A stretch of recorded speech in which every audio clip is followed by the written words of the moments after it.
Subscribe करें हमारे YouTube channel को और बेल आइकन को प्रेस करें हमारे लेटेस्ट वीडियोस को देखने के लिए।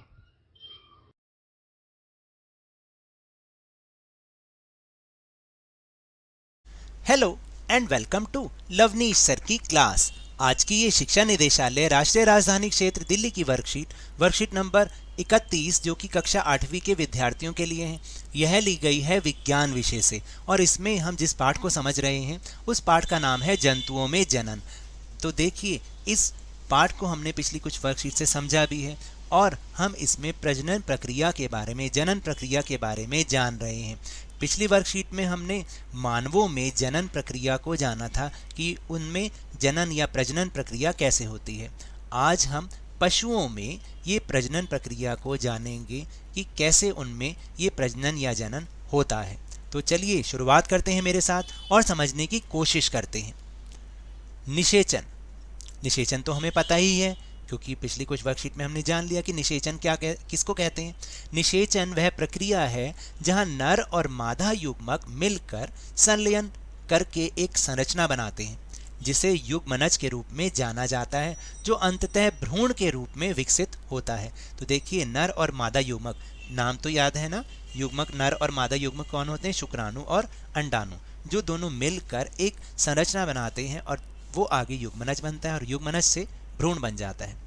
पशुओं में निषेचन की प्रक्रिया दो तरीकों से होती है। एक, जहां निषेचन बाहरी रूप से होता है, जहां शुक्राणु अंडे का संलयन महिला शरीर के बाहर होता है, उसे हम बाहरी निषेचन के रूप में जानते हैं। और दूसरा वह जहां शुक्राणु अंडे का संलयन अंदर होता है, इसे हम आंतरिक निषेचन के रूप में जानते हैं। तो दो तरीके हमने पहले भी पढ़े हुए हैं कि जब अंडाणु और शुक्राणु दोनों का संलयन यानी मिलन महिला शरीर के बाहर होगा तो वो बाहरी निषेचन, और जब ये शुक्राणु और अंडे का मिलन या संलयन अंदर होता है, महिला शरीर के अंदर होता है, तो उसे आंतरिक निषेचन कहते हैं। इसी आधार पर जानवरों को अंडप्रजक और जरायुज जानवरों में वर्गीकृत किया जाता है। अंडप्रजक और जरायुज थोड़े मुश्किल नाम हैं, याद हो जाएंगे। देखिए, अंडप्रजक कौन होते हैं? ये जानवर अंडे देने वाले होते हैं। आंतरिक निषेचन होता है, लेकिन भ्रूण का विकास बाहरी साधनों से होता है और एक बार भ्रूण के परिपक्व होने पर अंडे का कठोर आवरण सुरक्षा प्रदान करता है। उदाहरण, पक्षी, मेंढक, मछलियां। तो अंडप्रजक अब समझ में आया कौन होते हैं? जो अंडे देते हैं और अंडे से ही आगे उनके जैसे बच्चे होते हैं। इनमें क्या होता है? इनमें आंतरिक निषेचन होता है। आंतरिक निषेचन तो होता है, लेकिन उसके बाद ये जो भ्रूण जब बनता है तो उसका विकास बाहरी साधनों से होता है, और जब भ्रूण एक बार परिपक्व हो जाता है तो उसके ऊपर जो अंडे का कठोर आवरण होता है वो उस भ्रूण को सुरक्षा देता है, जैसे पक्षी, मेंढक और मछलियाँ। यानी इनमें दोनों प्रकार का निषेचन होता है, बाहरी भी और आंतरिक भी। फिर दूसरे होते हैं जरायुज।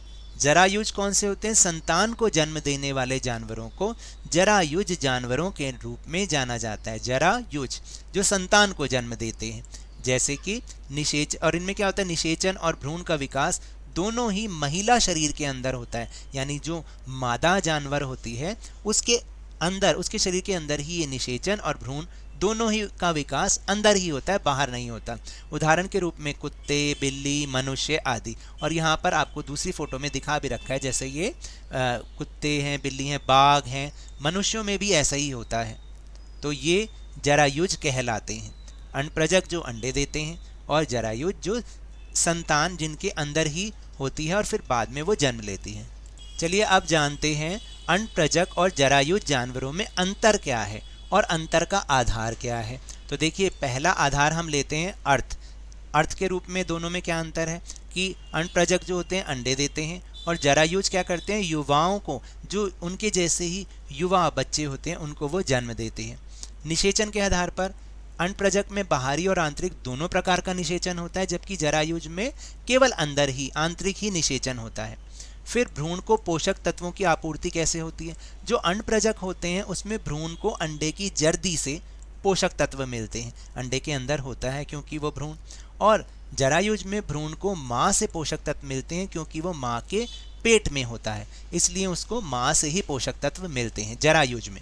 फिर जीवित रहने की संभावनाएं, अण्डप्रजक में क्या होता है, चूंकि बाहरी वातावरण में अंडे रखे जाते हैं तो इसलिए जीवित रहने की संभावना होती भी है और नहीं भी हो सकती, क्योंकि अंडा टूट जाएगा तो वो खराब हो जाएगा। लेकिन जरायुज में क्या होता है, पोषण और देखभाल माँ द्वारा प्रदान की जाती है, यानी क्योंकि वो माँ के अंदर ही होते हैं इसलिए पोषण और देखभाल दोनों माँ के द्वारा ही प्रदान की जाएगी। फिर उदाहरण कौन कौन से अण्डप्रजक के उदाहरण हैं, मछली, उभयचर, कीट, पक्षी और सरीसृप।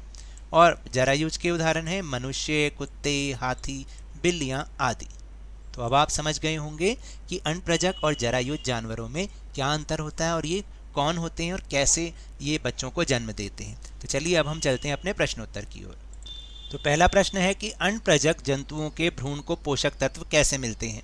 तो इसका उत्तर बहुत ही आसान है, अण्डप्रजक जंतुओं के भ्रूण को अंडे की जर्दी से पोषक तत्व मिलते हैं।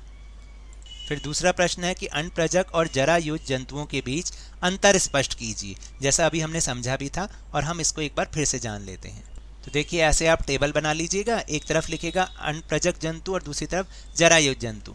तो अण्डप्रजक जंतु क्या होते हैं, ये अंडे देते हैं, जबकि जरायुज क्या करते हैं, ये युवाओं को जन्म देते हैं। अण्डप्रजक में बाहरी और आंतरिक दोनों प्रकार का निषेचन होता है, जबकि जरायुज में इनमें केवल आंतरिक निषेचन ही होता है। फिर तीसरा अंतर है कि इनके भ्रूण को अंडे की जर्दी से पोषक तत्व मिलते हैं, जबकि जरायुज को इनके भ्रूण को माँ से पोषक तत्व मिलते हैं। और अण्डप्रजक जंतुओं के उदाहरण कौन कौन से हैं, मछली, उभयचर, कीट, पक्षी और सरीसृप यानी रेंगने वाले। और जरायुज के उदाहरण हैं मनुष्य, कुत्ते, हाथी और बिल्लियाँ आदि। फिर इसके बाद है प्रश्न नंबर 3, निम्नलिखित जानवरों को अंडाकार या जीवक के रूप में वर्गीकृत कीजिए। अंडाकार मतलब अंडे देने वाले और जीवक मतलब संतान पैदा करने वाले। तो 4 यहाँ पर जानवर दे रखे हैं, कीड़े, बाघ, मछली और इंसान भी दे रखा है।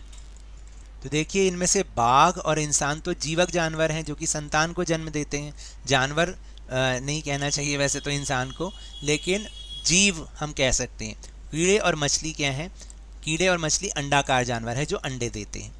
तो ये तो थी आज की वर्कशीट। अगर मेरे इस तरह समझाने से आपको थोड़ा सा भी समझ में आया हो तो इस चैनल को ज़्यादा से ज़्यादा सब्सक्राइब कीजिए, लाइक कीजिए और बहुत ज़्यादा शेयर भी कीजिए। और हाँ, मेरे साथ इसी तरह आसानी से वर्कशीट को समझते रहिए, लेकिन ध्यान और मन लगाकर पूरी मेहनत और लगन के साथ ऑनलाइन ही सही पढ़ते अवश्य रहिए। और अगर आपको कोरोना वायरस को हराना है तो नियमित रूप से अपने हाथों को साबुन और पानी से धोते रहिए, मास्क अवश्य लगाएं और जब भी संभव हो और जब भी उपलब्ध हो इसका टीकाकरण अवश्य कराएं, क्योंकि कोरोना को हराना है और ज़िंदगी को एक बार फिर से सुहाना बनाना है। इसी उम्मीद के साथ बहुत बहुत धन्यवाद।